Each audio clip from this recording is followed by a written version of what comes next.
చంద్రబాబు గారు ఆర్కే గారితో మాట్లాడుకోపోతే వచ్చే సమస్య ఏంటంటే, ఒకటి లోకేష్ గారిని డౌన్ ప్లే చేస్తున్నారు జ్యోతిలో.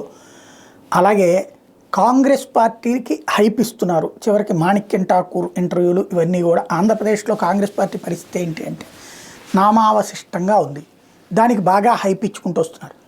ఆర్కే గారి దృష్టి మంచి ఉద్దేశం ఏంటి, జగన్కి ఓట్లు చీలుస్తారనేది. ఎస్, జగన్ ఓట్లు చీలుస్తారు. ఎట్లా? జగన్ అనుకూల ఓట్లు, ఎవడైనా జగన్కి అనుకూలంగా ఉన్నోడు కాంగ్రెస్ కోటేద్దాం అనుకుంటాడా? వైఎస్ఆర్ కాంగ్రెస్ పార్టీ వాళ్ళు కాంగ్రెస్ కోటేద్దాం అనుకుంటారా? ఎవరు అనుకుంటారు? జగన్ని ద్వేషించేవాళ్ళు. ఈవెన్ వైసీపీలో ఉండి జగన్ని ద్వేషిస్తే ఇప్పుడు బయటకు వద్దాం అనుకున్న వాళ్ళు కూడా అప్పుడు ఎవరికి ఓటేస్తే ఉపయోగం? చంద్రబాబు గారికి ఓటేస్తే ఉపయోగం, లేదా పవన్ కళ్యాణ్ గారికి ఓటేస్తే ఉపయోగం. కానీ కాంగ్రెస్ పార్టీని హైప్ ఇస్తే ఏమవుతుంది?